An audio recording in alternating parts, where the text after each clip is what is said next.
नमस्कार, श्री स्वामी समर्थ. तुमच्या सगळ्यांचे माझ्या चॅनलमध्ये खूप खूप स्वागत आहे.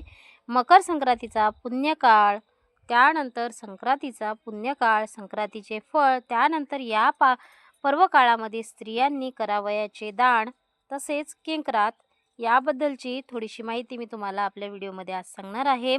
माहिती शेवटपर्यंत नक्कीच पहा, ऐका आणि अनुभवा. चला तर बघा, बुधवार दिनांक 14 जानेवारी 2026 या दिवशी मकर संक्रांती आलेली आहे.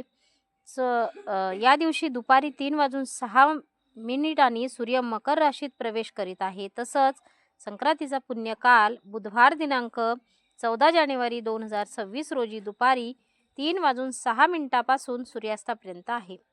वाण देणाऱ्या स्त्रियांनी या कालावधीमध्ये वाण द्यायचे आहे. सूर्याचे मकर संक्रमण बालवकरणावर होत असल्याने वाहन वाहक असून उपवाहन घोडा आहे. तिने पिवळं वस्त्र परिधान केले असून हातात गदा घेतलेली आहे. पिवळे वस्त्र परिधान केले असल्या कारणाने आपल्याला पिवळे वस्त्र धारण करायचे नाही आहे स्त्रियांनी वाण देताना. त्यानंतर केशराचा टिळा लावलेला आहे. वयाने कुमारी असून बसलेली आहे. वासाकरिता जाईचे फूल घेतलेले आहे. पायस भक्षण करीत आहे. सर्प जातीचे आहे. भूषणार्थ मोती धारण केले आहे. वार नाव व नक्षत्र नाव मंदाकिनी असून समुदाय मूर्त 30 आहेत. पूर्वेकडून पश्चिमेत जात आहे व वायव्य दिशेस पाहत आहे. संक्रांतीचे फल. संक्रांतीने ज्या वस्तू परिधान केल्या आहेत त्या वस्तू महाग होत असतात आणि संक्रांती जेथून आली आहे तेथील जनतेला सुख प्राप्त होईल असं या संक्रांतीचं फल असतं.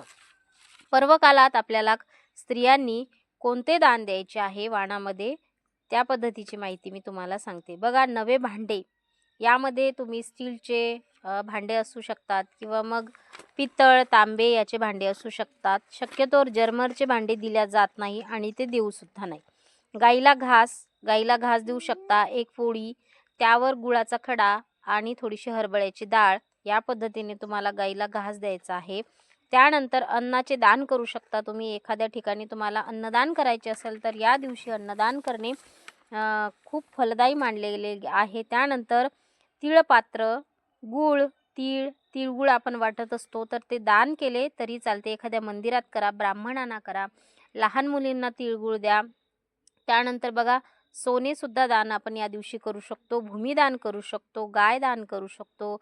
वस्त्र किंवा घोडा इत्यादी यथाशक्ती दाणे द्यावीत. ही दाणे बघा, घोडा, गाय, वस्त्र, भूमी, सोने हे पहिल्या काळी दान होत होते. मोठमोठे दानशूर व्यक्ती या दिवशी हे दान करत होते. पण या परिस्थितीमध्ये जे आपल्याकडून झालं ते दान करायचं आहे, मी सांगितले त्याप्रमाणे. त्यानंतर बघा, किंक्रात किरदिनी म्हणजे गुरुवारी दुसऱ्या दिवशी 15 जानेवारी 2026 रोजी आलेली आहे. त्यानंतर या दिवसामध्ये संक्रांती कालामध्ये काही कामे वर्ज्य करायची असतात, काही कर्म वर्ज्य करायची असतात. तर ती असतात दात घासणे, कठोर बोलणे, अर्थातच कठोर बोलणे सुद्धा या दिवसामध्ये टाळायचं आहे.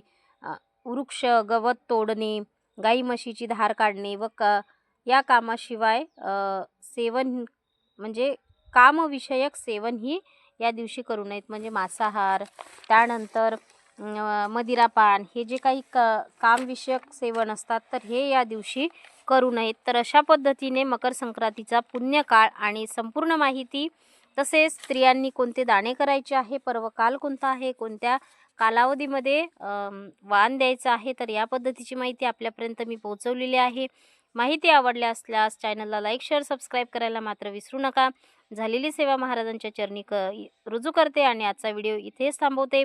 पुन्हा भेटूया एका अशाच नवीन माहितीसोबत. तोपर्यंत श्री स्वामी समर्थ.